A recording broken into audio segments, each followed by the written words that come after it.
Bonjour à tous. Merci beaucoup d'être venus assister à cette conférence. C'est la première conférence, il y en aura encore 2 autres demain après-midi. Comme les dernières années, FANA cherche à avoir des intervenants et des sujets d'intervention qui permettent d'apprendre des choses sur les initiatives, les activités qui sont sur les territoires alentours. Et donc le premier intervenant, c'est Daniel Vijard. Merci beaucoup d'avoir accepté l'invitation de FANA. Pour dire quelques mots sur Daniel, oui, quelques mots.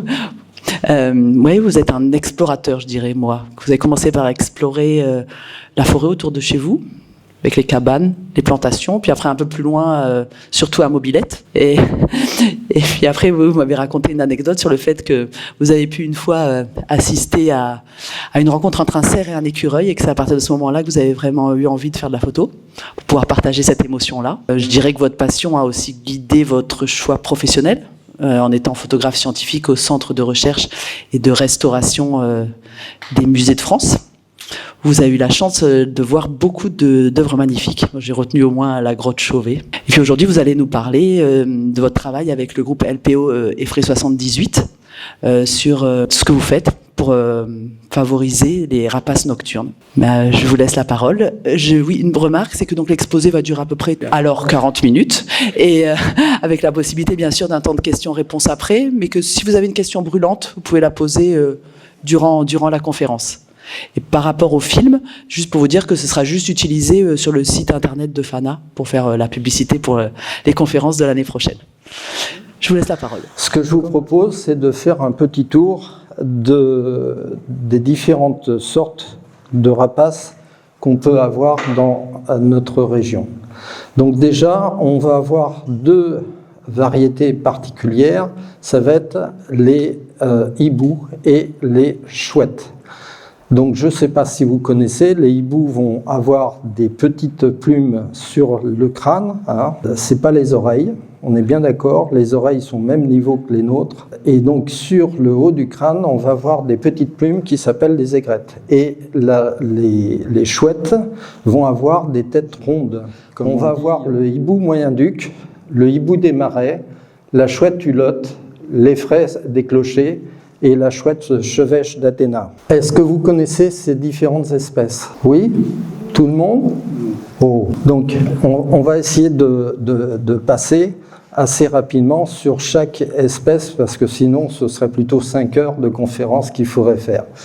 Donc, on va voir le hibou moyen-duc. Le hibou moyen-duc, il y a quelques années, vous nous auriez demandé, vous envoyer, il y en a beaucoup dans la région. Eh bien, j'aurais pu vous dire que non, il n'y avait rien du tout. Et en fait, plus on les recherche, plus on les trouve. Et ce qui est assez étonnant, c'est qu'on se retrouve avec des petites colonies, hein, puisque ça se rassemble. Et le hibou moyen-duc, on va voir 2 choses. On va voir les autochtones et on va voir les migrants qui vont arriver des pays nordiques et qui allaient vers le sud de l'Espagne ou le Maghreb pour passer l'hiver, et maintenant ça passe l'hiver chez nous. Si vous voulez avoir un signe distinctif, regardez bien la couleur des yeux. Vous avez un orangé, donc ça c'est très particulier par rapport à une autre espèce. Le hibou des marais. Le hibou des marais est très difficile à voir dans nos territoires du sud Yvelines. Donc le hibou, il est peut-être que sur une commune sur les 50 du sud Yvelines. Vous voyez à peu près la rareté de l'individu. La chouette hulotte, c'est la chouette la plus commune qui passe à la TD très régulièrement. Dans toutes les séries policières, vous avez le ululement de la chouette hulotte mâle, parce que là, le côté féministe des réalisateurs de séries n'est pas encore arrivé. Donc on se retrouve qu'avec le fameux ululement et le couic de la femelle, on l'entend très rarement. Donc la chouette hulotte, remarquez bien la couleur des yeux. Le hibou des marais avait les yeux jaunes. Celle-ci, c'est plutôt foncé. Donc, dans notre région, nous avons plutôt cette variété qui est une variété de chouette hulotte grise.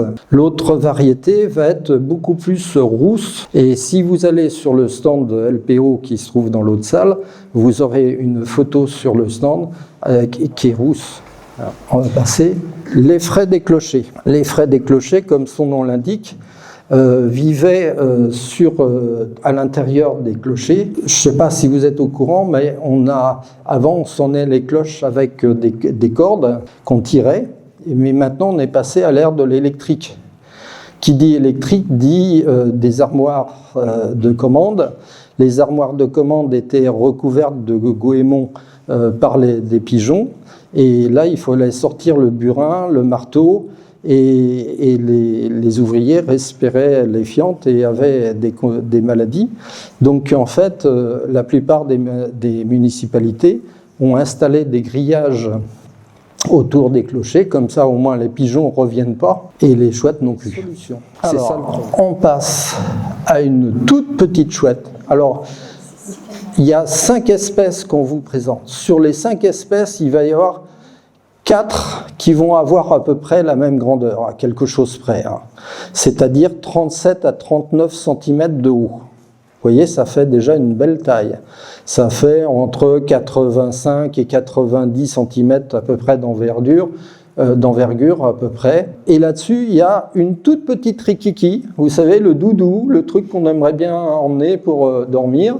Donc cette chouette-là, elle fait à peu près 22-23 cm de haut, elle est toute petite. Ses yeux sont magnifiques, sont couleur d'or, avec une petite pointe de vert à l'intérieur. Et elles ont un gros problème pour trouver un logement et puis pouvoir faire leur nicher tranquillement dans un coin. Alors, qu'est-ce que je pourrais dire ? La chouette, oui, je ne peux pas tout manipuler, je vous ferai les chants peut-être après. Donc celle-ci a un cri très très répétitif et très aigu.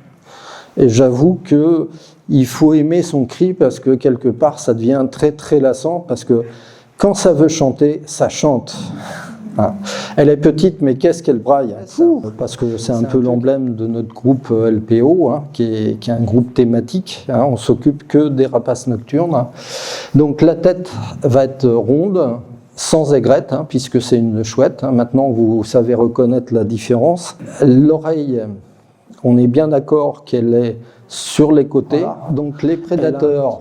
La martre des arbres, hein, pour ceux qui nichent dans les arbres. La fouine, c'est dans les habitations. Je vous signale qu'une fouine peut remonter les clochers par l'extérieur, par les murs extérieurs. Vous voyez, c'est très acrobatique. Et puis, il y a votre chat. Celui-là, c'est un grand prédateur. Voilà, donc les menaces, ça va être les disparitions des lieux d'habitat, les prédations à la naissance, le trafic routier, parce que ça c'est très très important, c'est la première cause de mortalité, et les pesticides. Donc la durée de vie des chouettes est de l'ordre des 16 ans environ. Sauf que pour l'instant, on en est plus à 2 ans et demi. Alors la conduite, si vous observez un oisillon sur le sol, d'abord, pas de panique. Les oisillons résistent pendant un certain temps, sauf en cas de gel, parce que j'ai vu un oisillon sans plume nous être apporté sans aucune plume sur le dos, alors qu'il gelait, c'était un peu différent. Donc, quand il y a un oisillon sur le sol, en fait, les parents ne sont absolument pas loin. Donc, ce qu'il faut, c'est juste retirer l'oisillon des prédateurs, le surélever, poser sur un mur, sur une branche, et les parents vont le retrouver, vous inquiétez pas. Ou alors, vous l'installez dans un carton, alors je ne dis pas avec des murailles de murs, hein, un carton avec un bord de moins de 10 cm. De toute façon, les oiseaux, ça ont une vue plongeante. Donc si vous le retirez de la vue des prédateurs, que votre chat ne puisse pas voir les mouvements sur une branche, c'est déjà pas mal. Et puis là, vous mettez soit un tissu, soit de la paille, etc. Vous le mettez l'oisillon dessus, de telle façon que le carton, de préférence, ne retombe pas sur le sol, hein, quand même. Il faut faire attention, quand même. Bref, vous le faites tenir par un système ou un autre. Et puis, pour le vol du rapace, donc, ce qu'il faut, c'est déterminer quelle est l'espèce, hein, quand vous avez une observation.